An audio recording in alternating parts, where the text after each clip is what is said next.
Just a sec. Can you hear?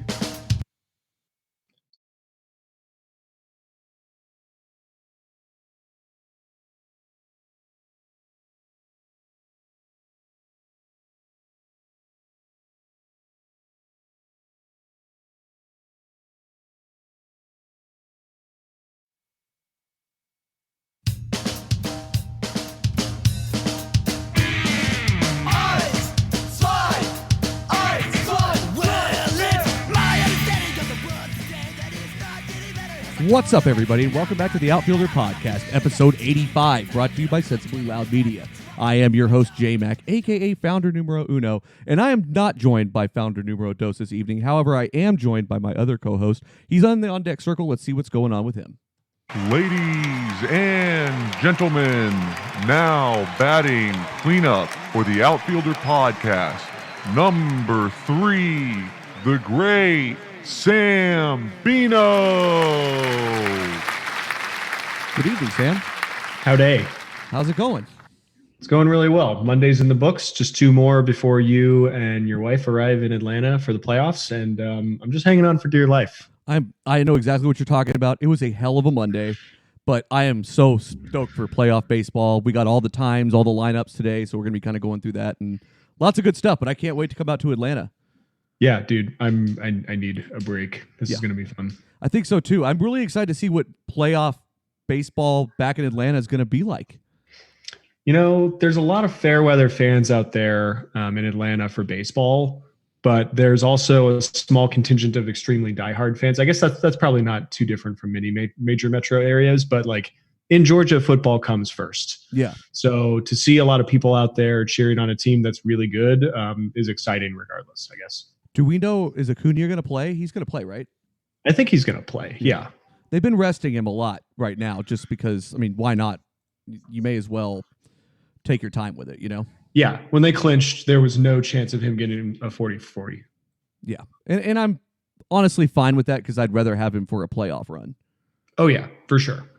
So, yeah, man, it was a hell of a season overall. I am just beyond myself as to how it ended for me, but, you know, it is what it is. We've talked about that a ton to death, really. But I'm still excited that playoff baseball's here, but I've been really dejected from baseball for like a month now, I feel like. Yeah, I think given that there were some pretty high hopes for the Boston squad, that's a pretty natural reaction. You've had some time for their elimination to sink in because it's been a couple weeks, I suppose. Yep. But hopefully you can revel in the magic that is the playoffs with no real biases, and you're not really rooting for a team like your home team. Like, yes, you might like really get excited about watching the Braves game, but you're not going to go fucking ham. Yeah. And you can really start to you can enjoy it a little bit more. Be on the outside looking in. Yeah, it is nice. That part is good. And I think that's a good way to look at it. I mean, I'm definitely going to be wearing my Acuna shirt. I mean, come on. Yeah. But yeah. It definitely sucks the way it ended. I mean, I haven't stopped watching games, but it's just one of those where it's the proverbial eye roll where you're just like, of course Matt Barnes blew this save, or, you know, whatever it is. Like, I think the biggest talk, though, has been Mookie leaving, and I think everybody knows that writing's on the wall, which just sucks so bad. How can you let a guy like that go, though? Is it just cap space, really? But there is no cap. I mean, at the end of the day, so sorry, yeah. But there's the luxury tax thing, and that's what this comes down to. And we're gonna go into this in a little while, so that's part of my POS corner. So I don't want to kill it too bad. But I mean, we're talking about saving $20 million in savings by letting this guy walk and, you know, not doing this big deal. Like, I get that you don't want to add payroll, you want to try to get under that, but you're about to let JD Martinez and Mookie walk out the door. Like, I don't know how you just let that happen. Mookie more so than anybody else. Yeah, I mean, that's a guy that could be an MVP. Yeah, exactly. He was an MVP, or a World Series MVP anyway, but still, like, it just absolutely beyond me. But we'll get into that here in a little while. But yeah, it has been kind of nice in a way, though, to watch them and just see how really bad they are, because they're bad, dude. They're just terrible and a half. We should talk about what the Boston Red Sox and the Texas Rangers did the other day. Do you see this? So let's talk about this. Let's do that right now. Okay, well, I can give you a high-level overview or give you some context there. So the Rangers and the Boston Red Sox are playing a game, I think, at Globe Life. Yeah, just the other day. And Both teams are eliminated. There's really no meaning to the game at all. Mike Minor, however, on the mound, he's starting for the Rangers, and I think he's maybe like 6 or 7, maybe like 8 Ks from 200 for the year. So our manager gives him an extremely long leash. He's out there giving up home runs. I think he gave up 5 earned. Dude, just one rope after another. So the Red Sox recognized that Alex Cora, really, he recognized that they were trying to reach that statistical milestone for Mike Minor. And so Alex Cora had all the Red Sox hitters swinging at every single possible pitch just to try and get a piece of it so that they couldn't get that milestone. It's like, it's a real cripple fight over a non-anything. Like, it's just a stupid milestone. I get it. The manager, Woodward wants to get Minor that 200K mark. I think that's fine. Alex Cora going out of his way to not make that happen, I think is both hilarious and a little bit of a dick move, but the kind of dick move that I can get behind. Absolutely. No, I'm 100% with you. And everybody was really like, it seemed like there were a lot of hot opinions about that for some reason. And it's like, these are two teams that really don't matter. Like, I don't know why it's such a big deal. And like, it was really funny because I always love the people that know me and how I react, like especially like on Twitter and stuff like that about like things that happen with the Red Sox. And I think everybody really wanted me to be all bent out of shape about it. And I just wasn't. I was like, you know what? Whatever. Who cares, man? It just hasn't been like, I don't measure my success in little wins like that. I get like that's a big deal for Mike Minor. I don't really give a fuck. Even if he was on my team, I wouldn't care. So I think for a lot of people that might feel like a quintessential Boston dickhead move. What? Just not giving a fuck or being an asshole? Yeah, to totally fuck with somebody's ambitions of getting to that milestone. Yeah, oh yeah, absolutely. And your sights were set so much higher than stupid shit like that, so I'm not surprised it rolled off your shoulders. Exactly, and that's kind of where it comes down to. And I think people were like trying to kind of like poke at me for this, and I was like, I'm not going to react to this. This is not really news. Like this is just sort of, we're just kind of plugging along here. This doesn't really matter. So to the layperson, many of the things that were going on in this game were pretty subtle. They might not have picked up on it, like swinging out a lot of shitty pitches. It really sort of became extremely clear what the Rangers were trying to do when I forgot who was up to bat, but he basically hit a pop up in foul territory, like easy out for Ronald Guzman, and then the catcher at the time told him to drop it. So he intentionally missed a pop-up in foul territory so that Mike Minor had another chance to K this guy. Mm-hmm. And that's when everyone really caught on. They're like, oh my God, they're just trying to get strikeouts. But like, yeah, and I'm fine with that, I guess, but I whatever, man. It just doesn't really matter to anybody. I mean, thought it was hilarious. Yeah, no, it's definitely funny. I mean, it's just not that big of a deal, I guess. I mean, it is for him. And I was looking at his season overall. I mean, Mike Minor had a 3.59 ERA. He pitched. He completed 32 games, not completed, pitched. He had a win-loss of 14-10. He was in 32 games. He had pitched 208 innings. That's a great year for him. Like as far as longevity goes, especially for someone who's always been really injury prone. Yeah, it's a great season for him. He had his ups and his downs, but I would say more ups than downs. He was hit by 7 pitches, I'd like to throw in there. I don't know how that's possible. Mike Minor hit by 7 pitches or hit 7 batters? I'm sorry. He times hit by pitch. Yeah, that's what Baseball Reference tells me. He had 8 the year before that, which is just as shocking to me. Damn consistent. Yeah, I mean, I guess I would think that would be way more of a National League team thing. Yeah, that interesting. Yeah. But I guess that kind of brings us to the other thing about the Rangers in general. Globe Life Park, RIP? Is that? RIP, yeah. They ruined it, right? I mean, if anybody who followed the construction of that place, it was built specifically so that the wind would take the ball out to right field. They called it the jet stream. Right. It was designed in that way, and they positioned the field and oriented it in such a way that they'd get that wind. And then they started doing construction. They fucked it all up. Yeah, that's a good point. I actually didn't really even think about that. Is that a big story out there? I haven't even heard about that. It's not that big a story because nobody gives a shit. Yeah. But that is 100% true. Like they built that stuff in the outfield, in center field. They put that big scoreboard on top of the upper deck. Mm-hmm. All of these things culminated with basically meaning no jet stream at all. and for a team that has home run prowess, didn't really do us any favors. But that being said, super looking forward to Globe Life Field. Yep. Field. That's going to be fantastic. Indoor baseball in Texas. Count me in. Yeah, absolutely. I saw the videos coming out. I think I sent you the one of the progress of the new stadium. It looks really cool. I love time-lapse videos like that. I know. But they're so cool. But I just even watching some of the videos and stuff that people were putting out as tributes. I know Fox Sports Southwest did a really good one with I always forget Eric Nadel. And all those tribute videos were really cool. I think the coolest thing that they did, they had a bunch of people back, obviously, like Mike Napoli, just, people that have meant a lot to this organization. The best thing that they did was having Neftali Feliz back and honoring him, because regardless of how things ended here, they wouldn't have gotten where they did without him. No, I think he had like 50 plus saves one of those seasons. He was electric. Absolutely electric. Didn't they try to make him a starter for a while? Wasn't that a thing? Yeah, that was bad. They tried to make him a starter. That didn't work. I'm glad that we're kind of past that point in baseball where, we've got a guy that throws hard. Let's try to make him throw a lot more innings doing it. Right. I think largely you're right. Those times are behind us.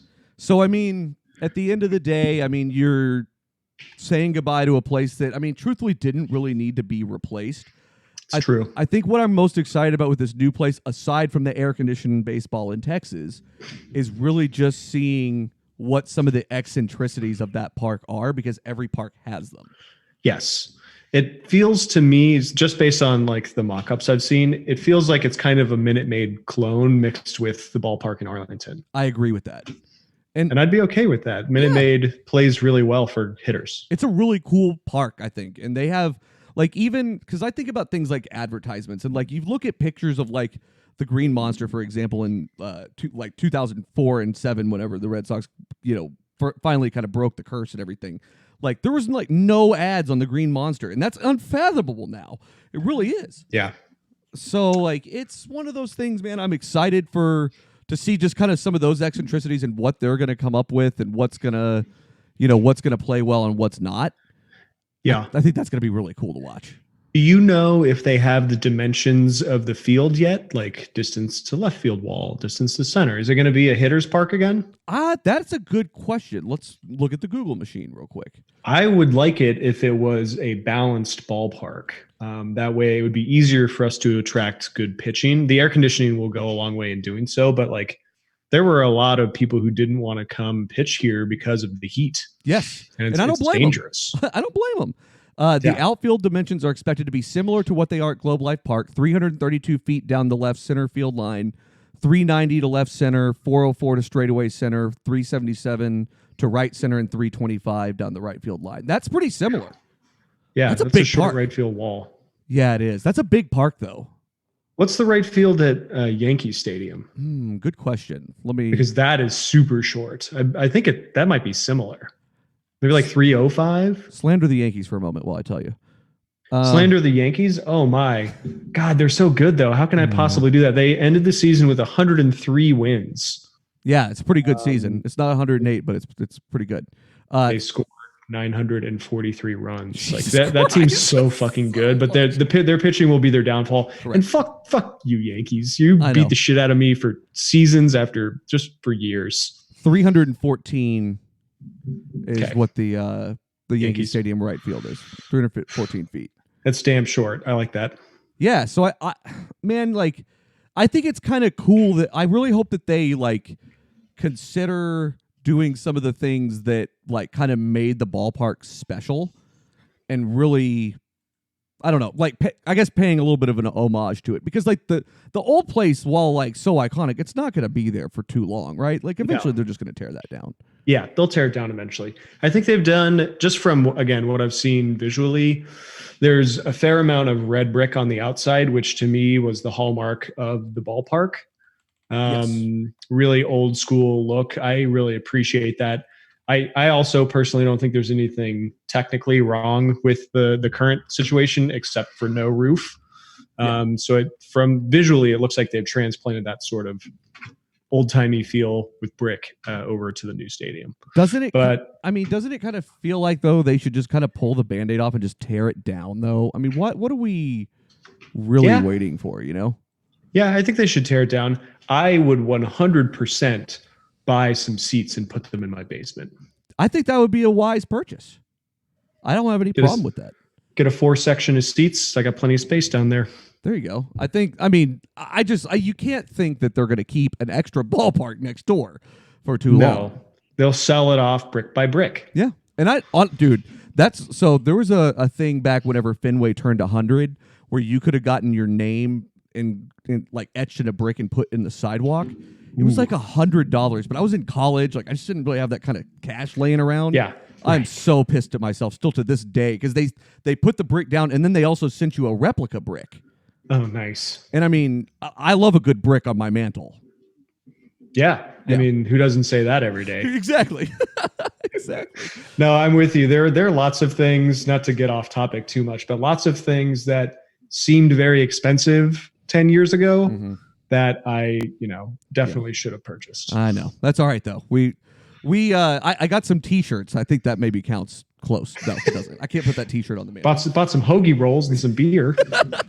Yeah, no meat in them though. Got all the money on the rolls. That's for sure. Oh, that's for sure. Well, I'm definitely kind of sad to see Globe Life go. Obviously, I didn't have the attachment that you guys do to it, but that was a great ballpark, and we had some great times at that place together. And for sure. I think it's I don't know. I just feel like it's one of those things where maybe it's a little bit too soon, but you can't put a price on the air conditioning, even though they will. Yeah, they will, and they should. Those tickets are going to be outlandishly expensive to start the year, I have a feeling.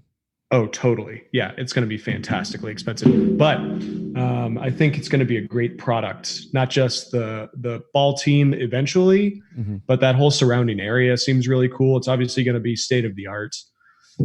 So it should be pretty sweet. Sad to see the other ballpark go. I was trying to do like a loose estimation of how many games I've been to, and I think it's about 500. Wow, at that ballpark. That's pretty good. We had full season tickets. We went all the time. Yeah, you went all often. the time. When I first met you, you went all the time. So, cut that in half and say like probably easily eclipsing the 250 game mark there over 20 years. It's pretty good. Sad to see it go because of that and all the moments that are like forever going to live on in my memory, like us beating the Yankees. Yeah. By striking out A-Rod in the ALCS. That was fantastic. That had to have felt great. Oh, man. I saw a video clip of it yesterday. I almost cried. It was so good. Yeah, no, I know exactly the feeling you're talking about. I remember the seat I was in. It's just one of those moments. So sad to see it go, but looking forward. I'm not allergic to change, so I look forward to the new evolution. If there's anything that you and I are not allergic to in baseball and life in general, it's change. So I think this is going to be for the best. I am an agent of change in many ways, so I embrace it. Indeed. All right. Well, let's jump into the POS corners. We've got a lot of other stuff to talk about. Yay.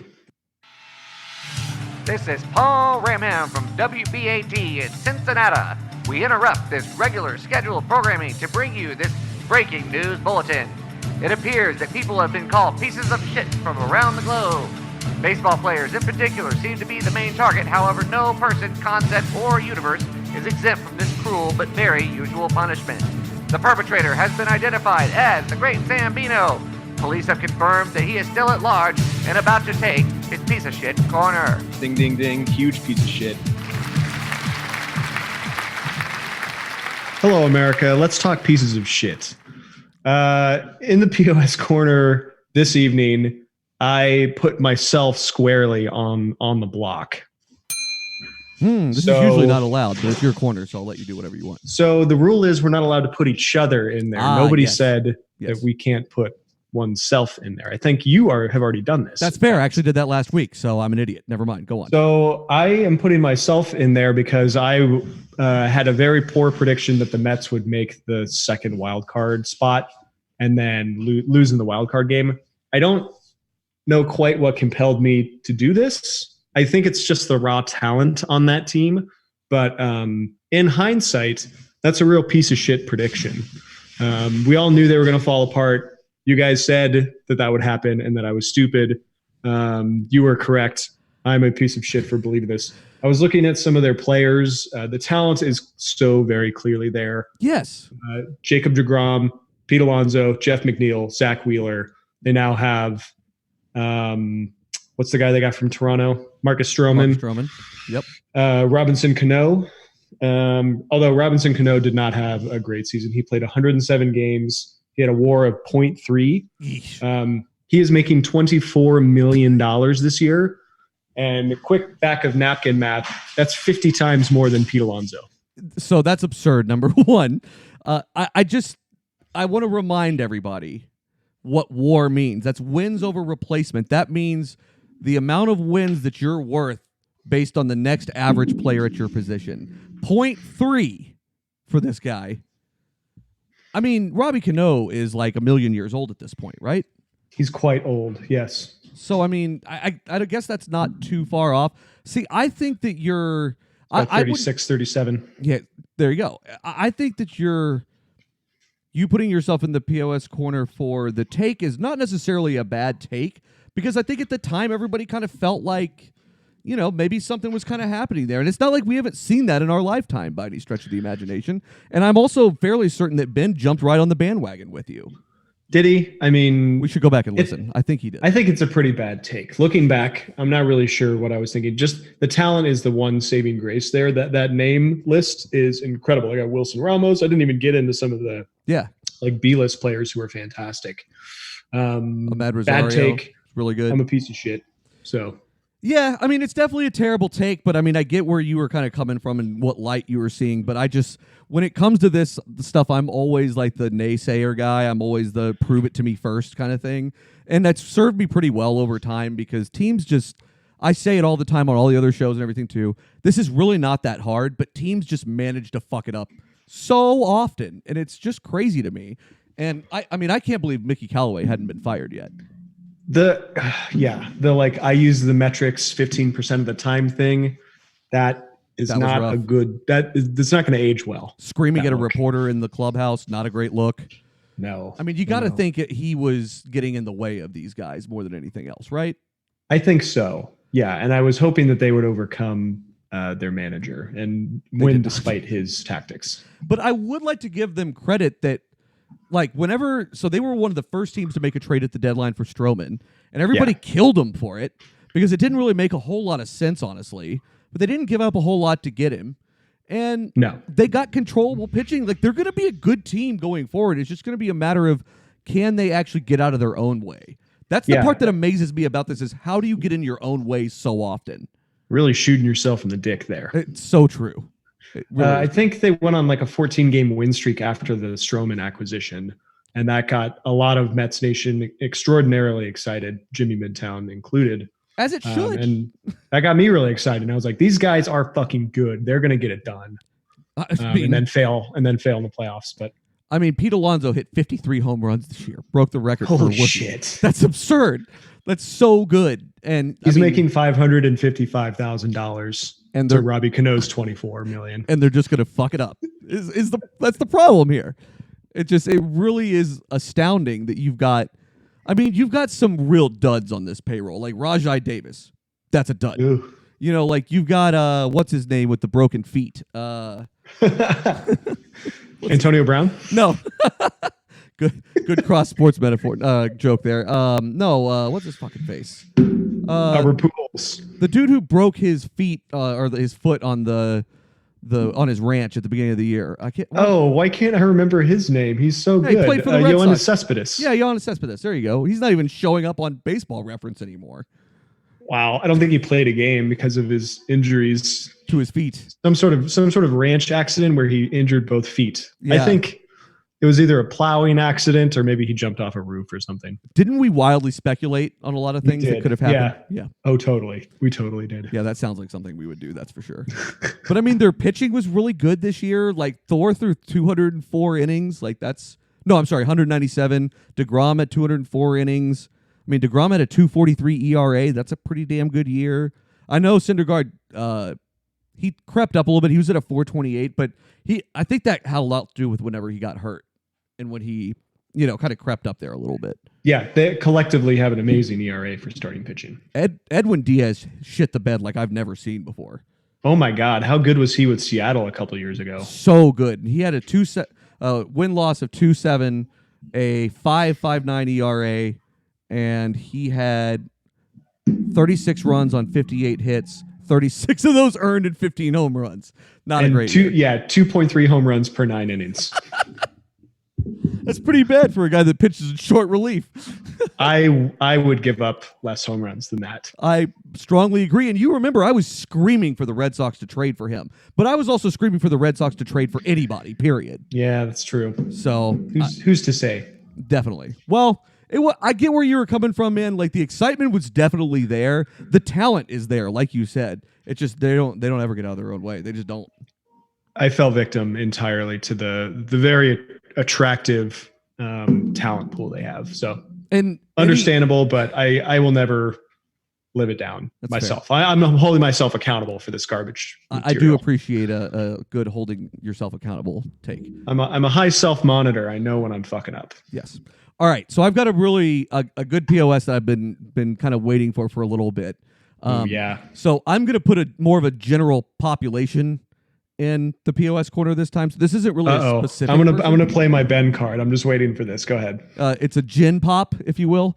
But what I'm careful. What I'm really upset about this week is I guess in this POS corner I'm going to put the subsection of fans that think it's their job to worry about how much money owners spend. Yeah. So anybody that worries about a baseball team or any other team's payroll needs to go fuck themselves. Period. It's not your job to worry about whether John Henry is under, I'm going to the Red Sox here because of course, is under the fucking luxury tax. Who cares if that billionaire has to pay an extra $20 million to keep a competitive team on the field? It's a good thing. Right. And the fans are paying for this. That's what gets me. The fans are paying the ticket prices. The fans are paying the merchandising, for the food, for the whole ballpark experience. This is the fans' money. I get that. So why are you worried about how he spends it? And it drives me up a fucking wall because there's this subsection of fans that think that, oh, well, the Red Sox have been overspending the most expensive payroll in baseball for the last 3 years. Of course they've got to get under the luxury tax. Of course they shouldn't pay Mookie Betts. What the fuck are you talking about? Yeah, I see what you're getting at here. It's none of their business, and who cares? Right. Like, these owners are making money hand over fist off of you. Like, that's what these people aren't seeing. And the taxes go to the government to do good things, presumably. Right. And that's my whole point. And like, I understand that, there's no cap in baseball, which is supposed to be kind of the thing here. So, I mean, I really think, honestly, and this is something that the players are going to argue for in the CBA, they need to get rid of that luxury tax entirely. Like, we're past the point where, I mean, if the A's want to go out and spend, they should spend, but I don't think that they need to. Like, they figured out how to cobble things together. The Rays are a great example of this too, where they're able to cobble good teams together to get to the playoffs. You don't like, and more times than not, whenever you go out and have the most expensive payroll in baseball, it doesn't work. Yeah. So it's true. let fucking teams like the Yankees and the Red Sox go out and spend that kind of money and build a team the way you know how to build a team. Yeah. You made a couple of call outs there. They're all American League teams, and this is a total tangent from your POS, so maybe we should get to it in a minute. But go ahead. I was thinking the top two spending teams in my mind are always the Yankees and the Red Sox, both AL teams, both in the same division. The two teams that are the best at this Moneyball shit, also in the AL, the A's and the Rays, they're practically the same composition, right? And the same strategy. Like, what the fuck's the NL doing here? So I think it's different whenever you have to pay for home runs. Yeah. That's the only thing I can possibly think of. I'm pulling up payrolls right now here for a second. I want to look at some team payroll here for just a moment. So that's a really good point. I mean, you've got your DH slot in the American League, and you need another heavy hitter in there ideally to get home runs. So yeah, there's a lot more paying for that in the AL than the NL. Definitely. So right now I'm pulling up Sports Track. And your flexibility with your roster day to day is so much greater. You can have a deeper bench that you get to use more often. Absolutely. So, all right. So here we go. So let's talk about some high payroll teams here for just a moment. So number one is the Red Sox at $229 million. This is for 2019. That's a lot of money. I give you that. That's a shitload of money. And on the 25-man roster, you've got $165 million there. So that first number is just 10 Robinson Canoes. Correct.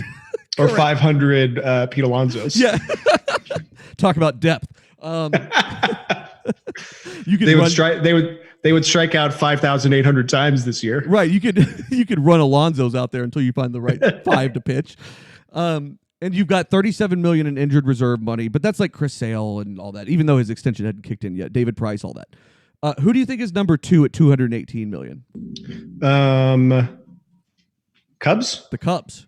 That is correct. $197 million of that is on their 25-man, which is interesting. Just given that they have majority of their talent up in the big leagues is what that looks like. Yeah. So, and then the Yankees come in at number 3 at $218 million as well. So that's right on that mark. The Dodgers are number 4 at $200 million. And the Giants, which this surprises me, are number 5 at $173 million. Really? God, that's a lot of money per loss. I agree. And let's look at the A's. Why don't we? So what actually at the very bottom of the list, who do you think is last in payroll expenditure? Orioles. The Rays at $63 million. Wow. Playoff team, I might add. Yeah. Also, the A's are at number 25 with $92 million. So that's actually, that's $30 million more, but yeah. Which team's better, in your opinion? It's really hard to say because those teams are so janky. Like they're differently put together than what we're used to seeing. I'm going to give it to the A's. I think so too. I think they're scrappy enough, but I also, I wouldn't sleep on the Rays by any means. I really don't know, to be honest. That's going to be really interesting to watch that play out. God, they both have great pitching staffs. Agreed. They really do. So that's going to be a fun, kind of thing to watch.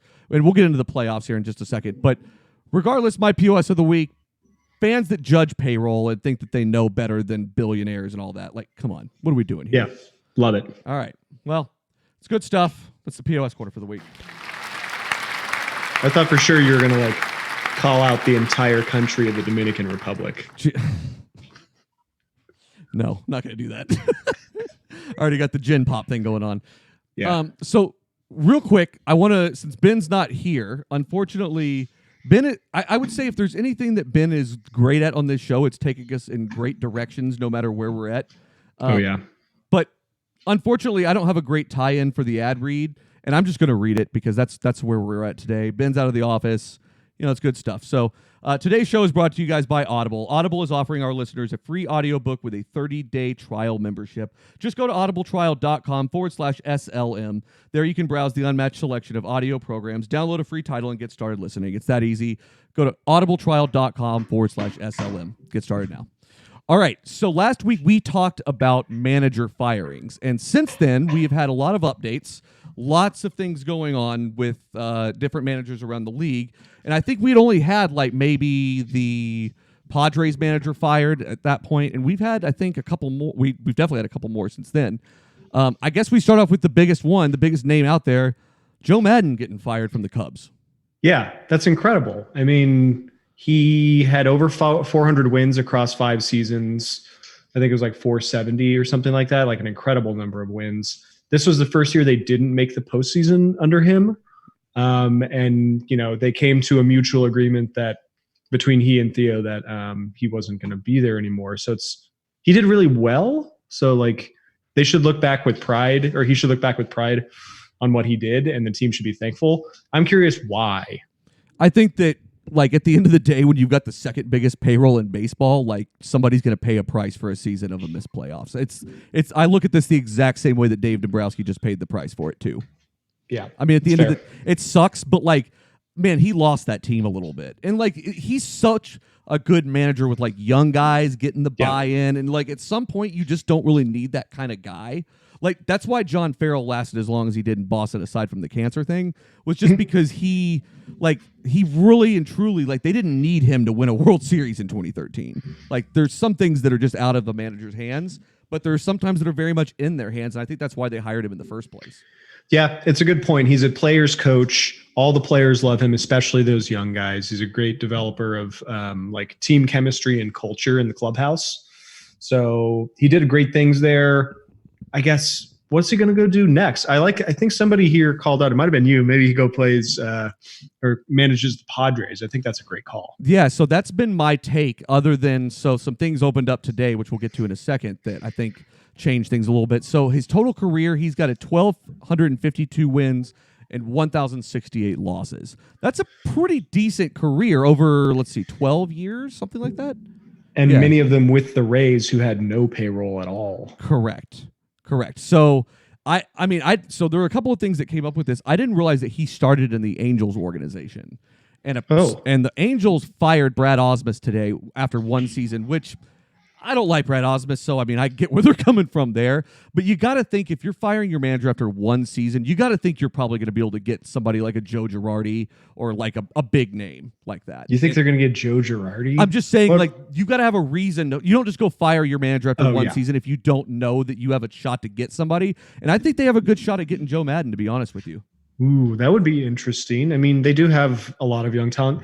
Him and Trout, they'd get along famously. They really would. But the only crappy part about this is he's taken over a team that just lost 90 games.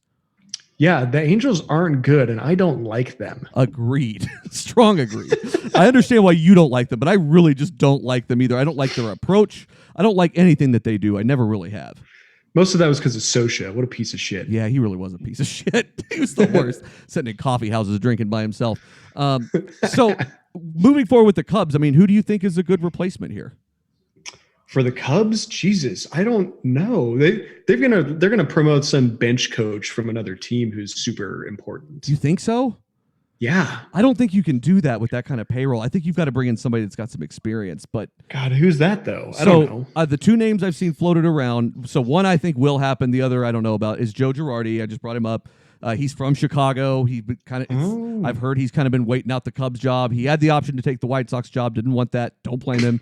And then the other name that I think is absolutely going to happen, just because this is just the way these things go, is David Ross. I almost guarantee. God damn it. He would fuck that up so hard. Would he? Because I don't know, dude, because he's so well respected with that group after winning with them. Well, yeah, respected, but that doesn't qualify you to be a good manager. I'm with you. I'm 100% with you. I'm not saying it'll go well, but I just think that's what they're going to do. Joe Girardi's a boob. I don't think he belongs in that clubhouse either. Yeah, I don't see that happening. I see Joe Girardi. I don't know where I see Joe Girardi going, but I feel like he's probably going to manage again, right? Yeah, I think so. He's not very good in the call box. No, he's really not. He shouldn't have been fired from the Yankees in the first place. You know what he really likes to do is wear suits that are way too big for him. Way too big. It's like he just didn't want to quite retire them, and he's just swimming in those damn things. I love that you know exactly what I'm talking Absolutely. about. I've thought it a million times and actually thought to text you about it a lot and just never really got around to it. But I guess that moves us on to the Angels a little bit. They fired Brad Ausmus today. Again, it clears the way for somebody that's really, accomplished. And I know you don't really like Brad Ausmus either. What's your general thought on him? I have no super negative or super positive thoughts. I'm neutral on the man. He's done a number of okay things over time. Yeah. And that's literally the extent of what I know or can say with any confidence. He had that Detroit team clicking whenever Prince Fielder and all them were really, really good. But that team was loaded. Yeah, I'm not sure how much that was him. Right. He played them correctly, but they never won a ring, so I guess it didn't really matter. They made a couple CSs, didn't they? They did, but that was my favorite year ever with Prince Fielder and the belly slide in the third. Oh my God. It'll forever be one of my favorite baseball things. But just dragged. Yeah, that and Pablo breaking a belt. Those are two of the most hilarious things I've ever seen on a baseball field. Man, I miss Prince Fielder. I know, dude. I came around on him so much. I fucking hated his ass whenever he was in Detroit. Yeah, he was good. He was a good Ranger. I liked him. Yeah, I really felt bad for him because his career ended way sooner than it should have. I wonder if he would be not a candidate for a managerial job right away, but if he would return and do some coaching with the team. That would be pretty cool. That would be pretty cool. I think that I don't know. I think he's got the right baseball mind for it. I think so too. He's also just a really nice guy, and he knows how to stimulate strong clubhouse feelies. Yeah, I agree with that. He's probably still enjoying full-time family man stuff after baseball for so long, which is absolutely fair. I think it was definitely, I don't know. You got to have a little bit of time out from that stuff too. It's such a grueling. you think it's grueling to watch. Try going on the road for half of those games, and Oh yeah, his body's wrecked. Yeah. He needs some time.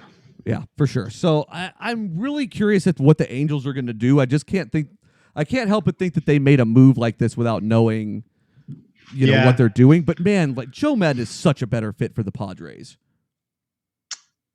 I think I agree. There's more young talent there. They have more of an upstart feel, and that's what Joe does really well. Really well. The Angels have been like firmly a 4 out of 10 for like 10 years. With a lot of talent too, Yeah. but also a lot of Mike Trout expensive and old. Ohtani, and Yeah, they have no pitching to speak of. they never have. I mean, they went 72-90 this year.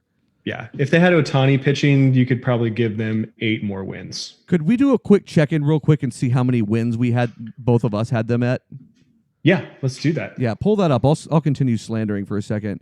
Please slander away. I mean, I guess they've just moved Ohtani straight into a hitting role, which I'm good with. That's what needed to happen. He never needed to be both.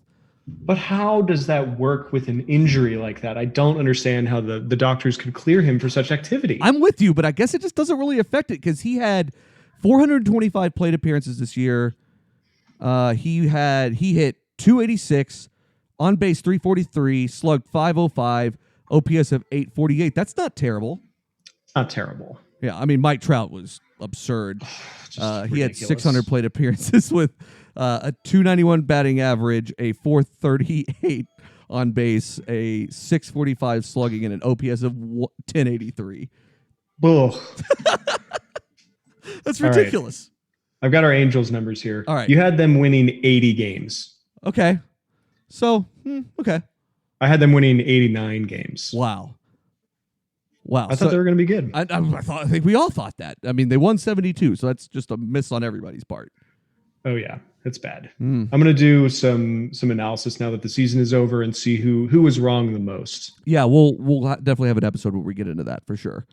So I'm just going to tell you right now that I had the Yankees winning 102 games and they won 103 games. Yeah, so it's pretty good. Pretty much perfect. Pretty much dead on the mark there. But I just I don't know, man. I think that it's going to be interesting to see where Joe Maddon ends up. He's going to manage next year, right? Yeah. Oh, for sure. There's no way somebody doesn't pick him up. Yeah. He's talking to people, I bet, right this moment. I agree with you. He's probably already been talking to people. He knew the writing was on the wall before it was over. That's so sad. I liked him in a Cubs uniform. I like that he went and got a storied franchise a win. Yes. And doing what he does best with it, too. And it was Yeah. one of those things, like at the time, I don't even remember who their manager was, but like you felt kind of bad for him. It was one of those things that like, if Joe Maddon's available, you can't not go hire him. Like you got to do it. And Yes. so it kind of, that sucked because I think they just extended their manager. Let me look into that. So, gosh, Joe Maddon. Does that team fall apart now? So that's a good question. I don't know what their like free agency stuff is going to be like. Let's take a look at that too. Right when I get done. I mean, it they've was got Rick Renteria was their manager. no. Yeah, no, he's not good. They were going to run that South back side too. now. They were going to run that back too. God Almighty. Okay, so what were we going to look up? Sorry, I'm not sure. Cubs. I don't know, something like that. Anyway, it doesn't matter. Whatever. Regardless, I'm really interested to see who they're going to go after. Oh, we're going to look at their free agency. Let's take a look at their contract situation here. So I think that it's one of those things where I know they have some people like Kyle Schwarber and stuff like that have got to be up for at least arbitration in their final year at this point, right? God, talk about a guy who had seemingly massive potential and did seemingly nothing with it. He just doesn't belong in the NL. You and I have been screaming that for years. Yeah, it's true. He doesn't. Neither does like Wilson Ramos or Wilson Ramos needs to be in the AL also. I agree with you. Okay, so we've got they've got so much payroll, dude. I mean, it's not a shock that they're second in payroll. I mean, they've got on their pitching staff alone, you're led by John Lester at $27.5 to $25 million hit to the luxury tax. That's 12.61% of your payroll. God, that's like 58 Pete Alonso's. I know, and this one's really going to make you slam your head into the desk. Jason Hayward is their second most highest paid player. Oh my God, he's been terrible for a while now. He makes up. He had a little bit of a step up this year, but like wow, $22.5 million there. He makes up 10.32% of their payroll. oh my God. Next down, you've got Yu Darvish at $20 million a year, 9%.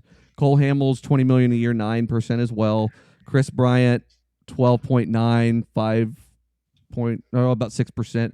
Okay. Oh, this one's terrible. Tyler Chatwood is $12.5 million with almost 6% of your payroll. That's absurd. That's a guy who did really well in Colorado a couple of years ago, and everyone was basically saying, just get him out of Colorado and he'll be a lot better. That proved to be not true. Yeah, that was incredibly wrong. It was incredibly wrong. It really was. So let's see. So free agents in 2020. Here we go. This is exactly what we're looking for. So Cole Hamels is going to be a free agent. He should get money somewhere. Probably from them. I mean, I don't know. I really don't know what a guy like that's value would be at this point. Like it's 15 mil? Yeah, probably something like that. I wouldn't pay more than that though. So you've got Cole Hamels coming off the books, Yu Darvish, you've got Ben Zobrist, Brandon Morrow, Nick Castellanos, Pedro Strop, Anthony Rizzo, Jose Quintana, Brandon Kinsler. Dude, they may just have a good old-fashioned burn down here. You think so? You almost got to think so, man. They're going to want to get under that luxury tax number as well. Are they, or are you being one of those fans? No, well, I'm not saying they should or anything like that. I don't really care. I really don't care myself, but I'm just saying you just got to wonder if they're going to be thinking that way. Yeah, for sure. I would think maybe yes. They got to win. They got the World Series ring. Mission accomplished. They're losing Joe Maddon. There's a lot of payroll up to be renewed. It's certainly possible, but they might just double down and try again. They have a lot of good pieces in that list of names. It's definitely a possibility. That's for sure. They do have a Rizzo lot of good and pieces. Bryant and Baez, Quintana, Darvish, Hamels. Like we're talking about some pretty. They got Kimbrel there. If they can clean up that guy's fucking beard and put him on the mound again, that'd be great. Irishman, am I right? What a shit beard. I can say that because I'm Irish. 94. Anthony Rizzo's got 94 RBIs, 27 home runs, and an OPS of 925. You can't let him walk out the door. No, and that's a subpar year for him. And it's actually kind of ironic because and that's very true. It's actually kind of ironic because I've been screaming for the Red Sox to sign him in free agency because they have a first base problem. They've got to get rid of Mitch Moreland. They're going to. I've heard that Steve Pearce is going to retire. I don't want to get into the Red Sox stuff, but like there's a lot that they can do to shed some of that stuff. Yeah. And I mean they've got to get rid of some of those guys, and they need a quality first baseman. The problem is they're not going to spend the money to do that. Do you know where Mitch Moreland belongs? Probably back in Texas. Detroit. Oh, really? Yes. So that'll be one of the teams I'm most interested to see next year because they've been bad purposely for a really long time now. It's true. I mean, you got to think that as long as you haven't royally fucked up the rebuild, that you should have. Well, at this point, Two Bags is a veteran. He's experienced a lot of super positive clubhouse things with the Rangers. Won a ring with the Red Sox. This is a guy that can bring a lot of know-how to a burgeoning Detroit club that's in the middle of a rebuild. They won 47 games this year. God damn, they suck. I almost put them in the POS corner just because of that number. It's not the 47 wins that gets you. It's the 114 losses that really kicks you in the face. That is so many losses. Oh, my God. And, I mean, they straight up told Nick Castellanos, like, look, man, we're not in the business of re-signing you right now. So, I mean, I just feel like they kind of know what they're doing as far as being bad. You've got to think, like, you don't lose 114 games on accident unless you're like the Orioles. I don't know. Even then, I don't think you can do that. They had the third most runs scored against. It was Baltimore, Colorado, and then Detroit. I mean, can you name any of their pitchers? Name a Detroit Tiger pitcher. The only one I could have given you, and he doesn't even pitch there anymore, is Shane Green, and he pitches for Atlanta now. No, I can't tell you one. Exactly. They got to be doing this on purpose. Shit. You got to think so, right? A good baseball fan would know. Buddy. The player's on a shitty team, too. That's incorrect, because I couldn't tell you one of them either.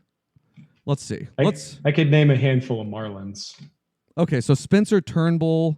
I've heard of him. Yeah, goddamn it. Yeah. Okay, so Jordan Zimmerman is still there. Holy cow. Yeah. Yeah, this team's terrible. I've never heard of any of these people. Oh my God, I always forget about Buck Farmer. That's the best name in the world.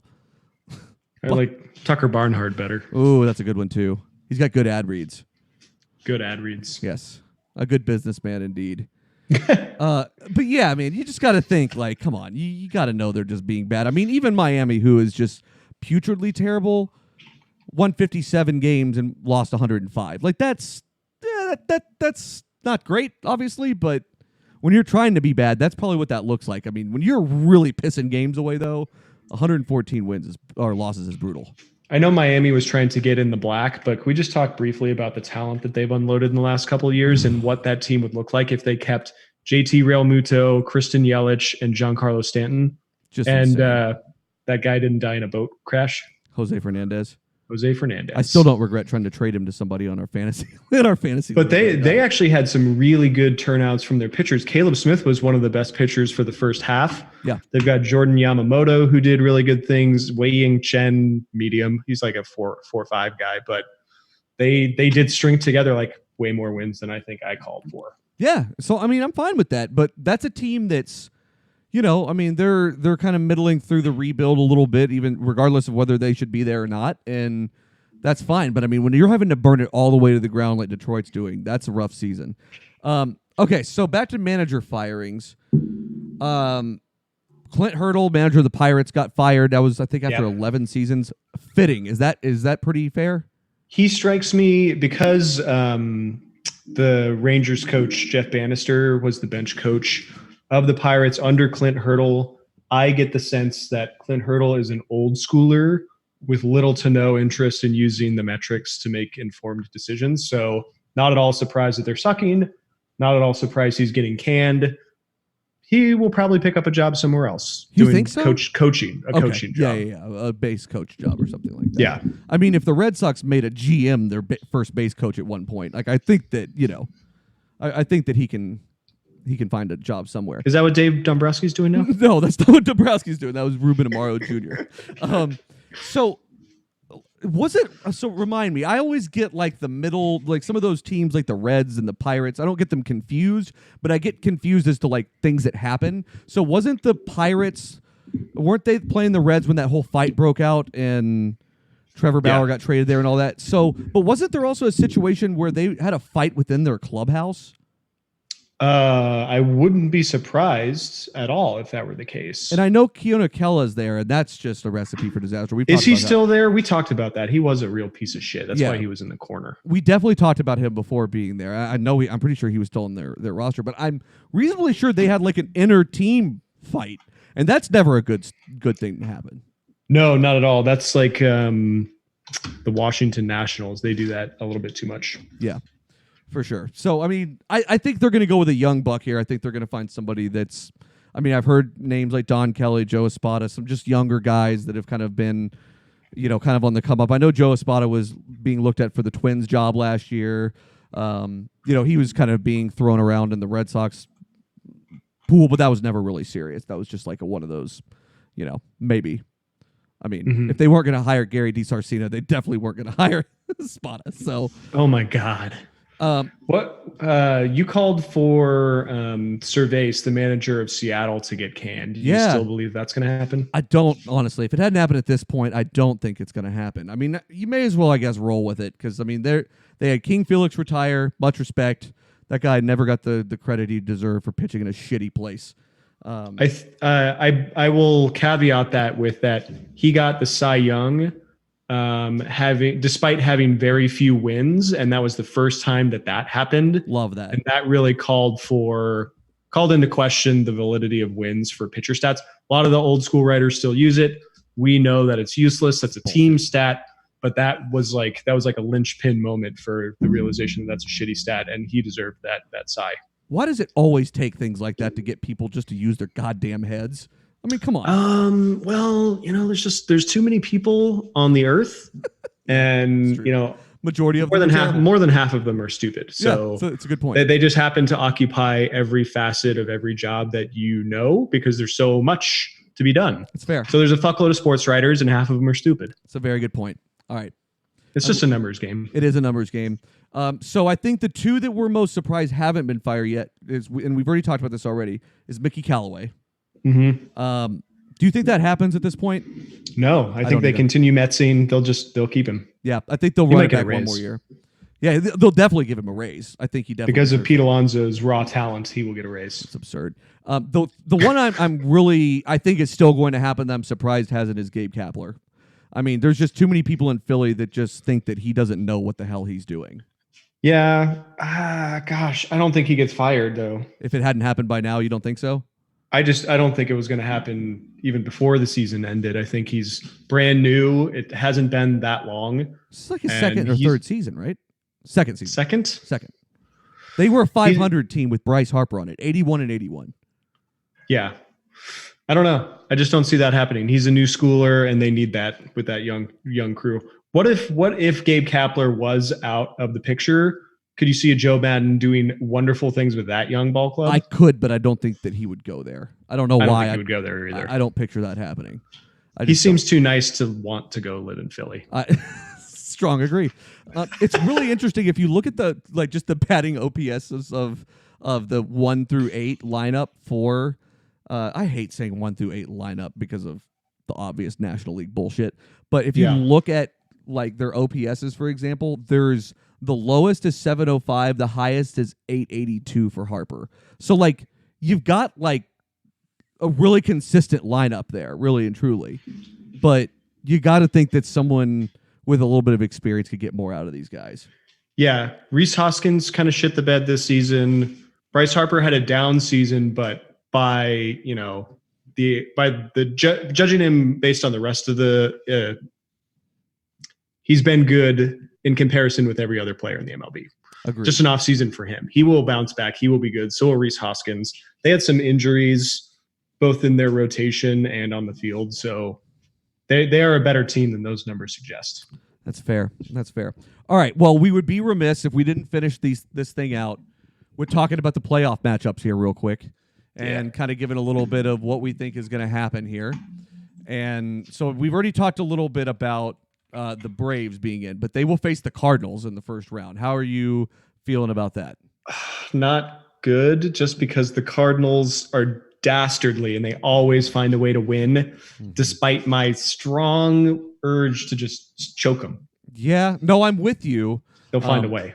I guess before that, we should have talked about the wild card game, but we'll get there in a second. Yeah. I'm with you, but I mean, St. Louis's pitching, I think, is far worse than Atlanta's. Oh yeah, for sure. Atlanta's really good. I just don't expect the Cardinals to lay down and die. I bet it's a 5-game series. I think it's probably going to be 4 or 5 games. Yeah. I'm good with that. I think that'll be electric. In the wild card game, we've got Milwaukee facing the Nationals. I think this is one that surprises me the most. Yeah. So I look at the National League picture in its entirety, and these are the 5 teams I would expect to be there. But the fact that the Brewers and the Nationals are the ones in the wild card spot, not what I was expecting at all. Yeah. Do you think that the Brewers have played really well without Christian Yelich? You got to think that that's going to come to a screeching halt at somewhere. So I don't know if you've kept up with Lorenzo Cain's left leg injuries, but he's going to be totally fucked up for this game. He's going to roll his old bones out there and hurt himself even further. It's going to be really ugly. I'm sure it is. So, I mean, do you think Washington comes out of this, or do you think it's Milwaukee? I do. They got Max Scherzer on the mound. That Nationals team is really good. And people have been saying that for a long time. They're in the wild card spot. I'm not counting them out at all. I give it to the Nationals. Yeah, I think so too. I mean, I'd prefer the Brewers here, but I think it will be the Nationals. So the winner of that will basically go on to play the Dodgers. Woof. So let's go with the assumption that it's going to be Washington here. That's going to be a hell of a series, but the Dodgers should be able to take care of business easily there. Is that pretty accurate? So answer this question. Is Strasburg still pitching, or is he injured? He's still pitching. Okay. So they got Scherzer, Strasburg. That's a pretty good 1-2. I don't think they're going to make it easy either, but I do believe the Dodgers probably win it. And if they were to go, that would be best of 5. That's going to be 5 games. I mean, the Dodgers hit an absurd amount of home runs this year. They do, but they've crumbled before. We've seen this time and time again. Yeah, I watched it last year in the World Series. They scored 886 runs this year and allowed 613. That Nationals team just they're loaded with talent too. They're just so much quieter about it. They're incredibly scrappy, that's for sure. Okay, so on very young squad with Juan Soto, Victor Robles. It's going to be fun. I agree. I still think the Dodgers come out of that. So we'll see how that ends up, and right. we'll speculate more as we keep going. On the other side of things, the wild card game, Tampa Bay versus the Oakland Athletics. I think this is going to be one of the most deeply looking forward to that game. Yeah, I think that's going to be a lot of fun. That's going to be like if there was a 5A minor league system, that would be the equivalent of the championship game for that. Yeah, I think that's fair. I think on the other side or on the top side of the bracket, you've got New York versus the Twins. I know everybody is thinks that's going to be just a cakewalk for New York. I'm not 100% sure that it is. I mean, they had 101 wins. They scored 939 runs. Minnesota did. Yeah, it's going to be interesting to watch. I think the Yankees have probably been easing off the gas for a while now. I mean, they gave up a bunch of losses to the A's and stuff late in the season. Yeah, who cares? But Yankees are going to take that one. Yeah. I mean, the Yankees are just looking at this who cares about those because... But God, I hope they lose. How cool would that be? That'd be great. And I think, I don't think either of these teams' pitching is particularly good. No, it's not. It's going to be a fucking slugfest. And when the Twins win game 1, I'm going to be so happy. And I'm going to be like, Twins are going all the way. Yeah. No, they're not going all the way. But they're definitely... I would love for them to beat the Yankees. So then you've got on the other... So that Tampa Bay-Oakland game... The winner of that will play the Astros. Oh, dude, that Astros poor souls. Team, dude, I don't think anybody in the AL gets past the Astros. I just don't. So despite the fact that it's the Astros, let's talk a little bit about the strategy that both Tampa Bay and the A's are going to take in this wildcard game. They're going to throw every pitcher at the game. There will be 19 pitching changes in this game. Ugh. And it's going to be exhausting, and they're going to tire out their staff. So it's going to be a husk of a pitching staff when they arrive at Houston's doorstep to get their dicks kicked in. Dude, and it's going to be bad, too, because we talked about this already a little bit. You have 2 of the most likely Cy Young winners on the Astros in Garrett Cole and Justin Verlander. That's absurd. And then you've got Zach Greinke as the third punch. So when the Astros make it to the World Series, they could very well just use those 3 guys on short rest for 2 cycles and call it a series. I definitely agree with that. Holy shit. Could you imagine facing those 3 guys in a row for 6 straight games? That would suck, dude. That would really suck bad. And so, I mean, let's say we get to the end of this and we got the Dodgers versus Houston. I mean, that's going to be a hell of a World Series, number 1. Yeah. I still think Houston would be better, though. I think Houston's going to just dominate the whole thing. I think so. I get the feeling that I get from Houston right now is the exact feeling that I got from the Red Sox last year at this time when they're just about to go on a goddamn tear through the playoffs. Yeah, and you were so right. You're just like, this isn't even. They're just going to win everything. There were moments, of course, of doubt. Sure, there always are. That's the game. I feel the same way that you're trying to express. Definitely. Well, we're going to be keeping up with it. I'm going to be in Atlanta for the first game, so we'll do a review there, and we'll also probably do a little bit of live watch stuff while we're watching game 2. So that's going to be a lot of fun. I'm looking forward to coming out, man. Yeah, me too. It's going to be great. All right, we're going to get things wrapped up. We want to remind everyone to follow us on social media. That's at Sensibly Loud on Instagram and on Twitter. That's also Sensibly Loud Media on Facebook. And make sure to give us a call. We want to hear from you guys. Play some messages. That number to give us a call in, to leave voicemail, 972-885-9361. And we will see you guys here in a few days as far as playoff baseball goes.